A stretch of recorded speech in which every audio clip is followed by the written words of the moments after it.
Assalamualaikum warahmatullahi wabarakatuh.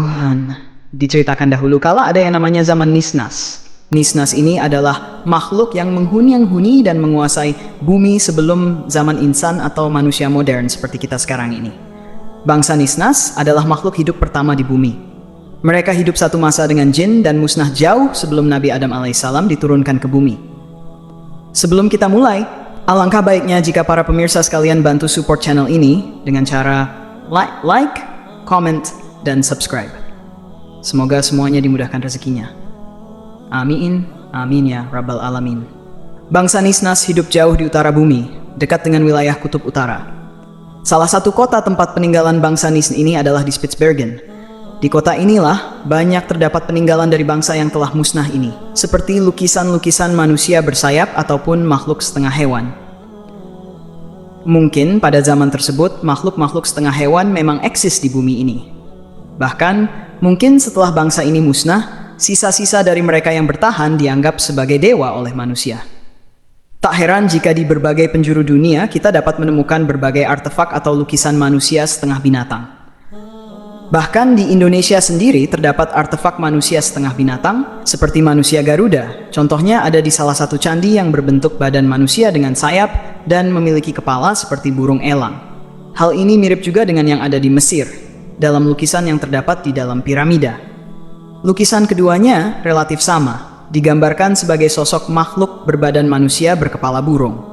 Entah itu hanya sekedar mitologi atau dahulunya memang kenyataan. Banyak legenda yang menyebut adanya gambaran manusia setengah hewan. Misalnya, cerita tentang manusia dengan badan manusia tetapi berkepala anjing, yang dalam masyarakat Jawa disebut dengan Aul, atau kisah Anubis dalam kepercayaan Mesir kuno. Kembali ke peninggalan bangsa Nisnas di Spitsbergen. Kota ini terletak dekat sekali dengan lingkar kutub. Di sana, matahari hanya bersinar sekitar setengah bulan saja dalam satu tahun, sehingga selebihnya gelap gulita. Kegelapan tersebut hanya diterangi oleh aurora borealis. Banyak sekali peninggalan masa lalu yang tidak terlacak di sana. Peninggalan-peninggalan masa lalu sebelum manusia menguasai bumi. Bangsa Nisnas adalah bangsa yang sangat maju. Mereka diberikan kemampuan yang luar biasa. Salah satu kelebihan mereka yang sangat hebat adalah kemampuan telepati. Teknologi mereka sangat maju, dan peradaban mereka telah membangun kota-kota yang sangat megah dengan segala teknologi canggih dan tata kota yang sempurna. Bangsa Nisnas memiliki postur yang jauh lebih tinggi dari manusia saat ini. Tak heran, kuil-kuil dan bangunan yang dibangun oleh mereka ukurannya begitu besar dan megah. Ras mereka terbagi menjadi beberapa jenis. Ada yang sangat mirip dengan manusia namun memiliki sayap.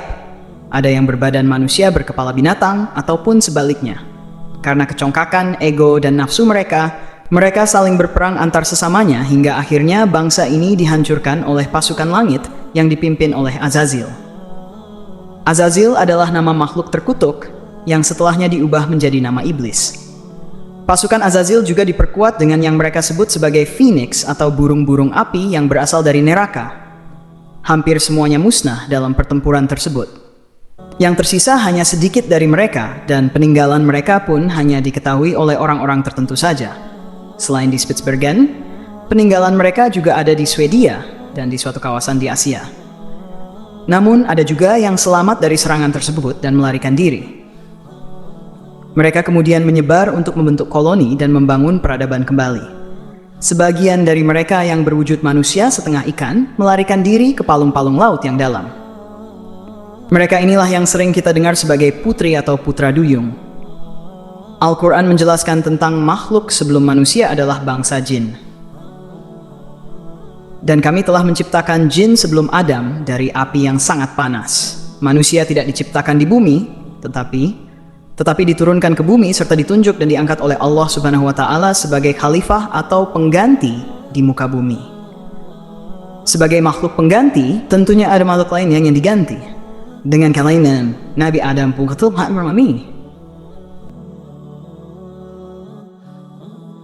tetapi ia adalah manusia pertama, pengganti makhluk yang telah membuat kerusakan dan menumpahkan darah di bumi pada saat bumi berumur 8.000 tahun. Di bumi saat itu sudah terdapat banyak biji sawi yang putih. Kemudian Allah Subhanahu wa Ta'ala menciptakan seekor unggas yang diberi nama Tabirun Nasar. Allah Subhanahu wa Ta'ala berfirman, Hai unggas Tabirun Nasar, makanlah biji sawi ini. Apabila habis biji sawi itu, engkau akan aku matikan. Sang unggas pun memakan biji-bijian itu, namun cara memakannya diatur. Pertama, sehari 1 biji yang dimakan. Setelah semakin berkurang, maka kini dimakannya hanya 1 biji dalam sebulan. Biji sawi itu semakin berkurang saja. Oleh karena begitu takutnya terhadap kematian, sang unggas memakan 1 biji dalam 1 tahun. Namun akhirnya tetap habislah biji-biji sawi itu. Tabirun Nasar pun akhirnya mati. Setelah kematian tersebut, Allah Subhanahu wa Ta'ala menciptakan makhluk lain sebagai penghuni bumi, yaitu 70 orang laki-laki. Namun tidak semuanya langsung diciptakan, melainkan satu persatu. Allah Subhanahu wa Ta'ala menciptakannya. Apabila seseorang meninggal, maka langsung diciptakan yang lain. Masing-masing dari mereka berumur 70.000 tahun. Konon, setahun pada masa itu sama dengan 1000 tahun pada masa sekarang. Tatkala telah mati 70 lelaki itu, kemudian Allah Subhanahu wa Ta'ala menciptakan jin. Dia menciptakan jin dari nyala api, sebagaimana dalam Al-Quran Surah Ar-Rahman ayat ke-15. Sebagian dari jin-jin itu ada yang berkaki 4, berkaki 2, dan terbang. Kemudian Allah Subhanahu wa Ta'ala mengutus seseorang yang bernama Yusuf untuk memberikan pengajaran ilmu dan syariat agama. Namun, jin-jin itu banyak yang mendustakan ajaran-ajaran tersebut, yang menyebabkan Allah Subhanahu wa Ta'ala mematikan semuanya. Penghuni bumi berikutnya adalah suatu makhluk yang berpasangan. Penampakannya seperti binatang yang keluar dari dalam neraka. Binatang itu pun beranak dan anaknya dinamakan Azazil. Setelah cukup besar, Azazil mulai melakukan peribadatan kepada Allah selama 1000 tahun. Setelah itu, Allah Subhanahu wa Ta'ala mengangkatnya ke langit pertama selama 1000 tahun. Di sana pun ia tekun beribadah. Allah Subhanahu wa Ta'ala menganugerahkannya sayap yang terbuat dari manikam yang hijau. Dengan izinnya, maka terbanglah ia ke langit kedua. 1000 tahun lamanya pula ia beribadah. Demikianlah, pada tiap-tiap lapisan langit, ia beribadah selama 1000 tahun lamanya, hingga ke lapisan langit ketujuh. Sementara itu, di bumi saat itu sudah ada penghuni lainnya, yaitu bangsa jin yang bernama Jannah. Mereka hidup selama 70.000 tahun hingga lahir anak cucunya. Kata ahli tafsir lain, mereka hidup selama 18.000 tahun mendiami bumi, yang kemudian menjadi sombong dan kufur. Allah Subhanahu wa Ta'ala pun mematikan Jannah. Sebagai gantinya adalah yang bernama Banunal Jannah. Ia mendiami bumi selama 18.000 tahun lamanya. Ia juga dimatikan oleh Allah Subhanahu wa Ta'ala. Sementara itu, di atas langit sana, Azazil bersama para malaikat masih khusyuk beribadah. Azazil menjadi pemimpin para malaikat selama 70.000 tahun lamanya dalam beribadah. Hingga pada suatu waktu, Azazil mengajukan suatu permohonan kepada Allah Subhanahu wa Ta'ala. Katanya, "Ya Tuhanku, 7.000 tahun sudah hambamu ini berbuat kebaikan kepadamu dalam 7 lapis langit ini. Jikalau diizinkan olehmu, hamba mohon hendak turun ke langit ke-6 berbuat kebaikan kepadamu." Allah Subhanahu wa Ta'ala berfirman, "Pergilah engkau." Turunlah Azazil dengan 700 malaikat penggiringnya ke langit ke-6. Setelah merasa cukup, ia pun memohon izin lagi kepada Allah Subhanahu wa Ta'ala agar diturunkan ke langit ke-5. Di langit ke-5 pun ia memohon diturunkan ke langit yang di bawahnya, dan demikian seterusnya hingga sampailah mereka di langit dunia.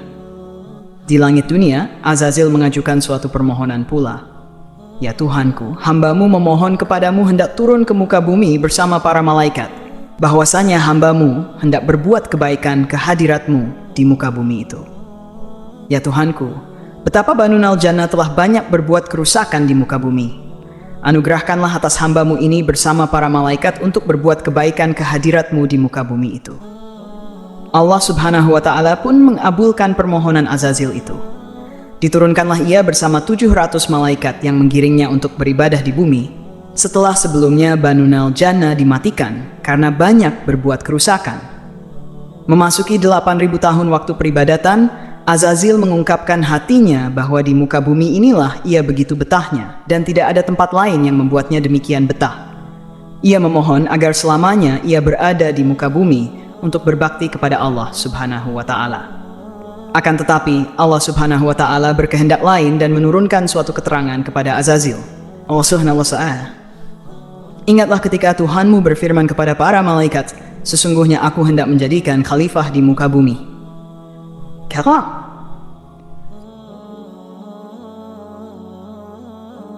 Mendengar firman tersebut, Azazil menjadi berduka disebabkan dengkinya. Mereka pun bertanya kepada Allah Subhanahu wa Ta'ala mengenai siapa yang akan menjadi khalifah itu. Adam namanya, jawab Allah Subhanahu wa Ta'ala. Mereka bertanya tentang hikmah ketetapan Allah Subhanahu wa Ta'ala itu dengan berkata, "Adakah engkau, ya Tuhan kami, hendaklah menjadikan di bumi itu manusia yang akan membuat bencana dan menumpahkan darah? Padahal kami senantiasa bertasbih dengan memujimu dan mensucikanmu." Allah Subhanahu wa Ta'ala berfirman, "Sesungguhnya aku mengetahui apa yang kamu tidak ketahui." Setelah beberapa waktu, Allah Subhanahu wa Ta'ala memerintahkan malaikat dan sebagainya untuk bersujud kepada Nabi Adam. Semuanya bersujud. Yang pertama bersujud adalah malaikat Jibril, Mikail, Israfil, Ridwan, dan seterusnya, kecuali Azazil. Dalam kitab Tafsir Syawi, juz 3 halaman 341, disebutkan mereka bersujud kepada Nabi Adam di hari Jumat dari waktu zuhur sampai asar. Namun Azazil sampai matahari terbenam masih belum juga sujud. Bahkan hingga hari Sabtu paginya saat matahari terbit, Azazil masih belum sujud. Allah Subhanahu wa Ta'ala kemudian menegur Azazil, "Sesungguhnya kami telah menciptakan kamu, lalu kami bentuk tubuhmu. Kemudian kami katakan kepada para malaikat, bersujudlah kamu kepada Adam. Maka mereka pun bersujud, kecuali iblis. Dia tidak termasuk mereka yang bersujud." 11-18. Allah Subhanahu wa Ta'ala berfirman, "Apakah yang menghalangimu untuk bersujud kepada Adam di waktu aku menyuruhmu?" Iblis menjawab, "Aku lebih baik daripadanya. Engkau ciptakan aku dari api, sedangkan dia engkau ciptakan dari tanah." Allah Subhanahu wa Ta'ala berfirman, "Turunlah engkau dari surga itu, karena kamu tidak sepatutnya menyombongkan diri di dalamnya. Keluarlah, sesungguhnya kamu termasuk makhluk-makhluk yang hina." Iblis menjawab, "Beri tangguhlah aku sampai waktu mereka dibangkitkan." Allah Subhanahu wa Ta'ala berfirman, "Sesungguhnya kamu termasuk mereka yang diberi tangguh." Iblis menjawab, "Karena engkau telah menghukum aku tersesat, aku benar-benar akan menghalang-halangi mereka dari jalan engkau yang lurus. Kemudian aku akan mendatangi mereka dari muka dan dari belakang mereka, dari kanan dan dari kiri mereka. Dan engkau tidak akan mendapati kebanyakan mereka bersyukur." Allah Subhanahu wa Ta'ala berfirman, "Keluarlah kamu dari surga itu sebagai yang terhina lagi terusir. Sesungguhnya barang siapa di antara mereka mengikuti kamu, benar-benar aku akan mengisi neraka jahanam dengan kamu semuanya." Hari Sabtu berikutnya, iblis dikeluarkan atau diusir dari surga. Ia menempati wilayah bumi, langit, dan sebagainya, selain surga.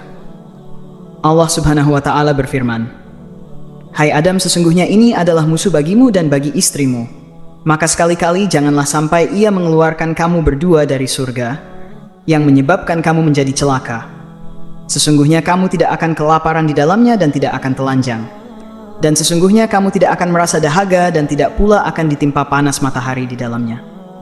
Kemudian setan membisikkan pikiran jahat kepadanya dengan berkata, "Hai Adam, maukah aku tunjukkan kepadamu pohon khuldi dan kerajaan yang tidak akan pernah binasa?" Pertanyaan tentang bagaimana iblis yang telah terusir dari surga ini kemudian bisa menggoda Adam mungkin sedikit mengganjal di pikiran kita. Para ahli tafsir Al-Quran banyak yang mencoba menjawab pertanyaan ini. Ringkasnya, iblis memang diusir dari surga dalam hal menetap atau tinggal, tetapi tidak berarti iblis tidak bisa berhenti berupaya masuk ke surga. Sehingga iblis memang masuk ke surga dan menggoda Adam dan Hawa di dalamnya.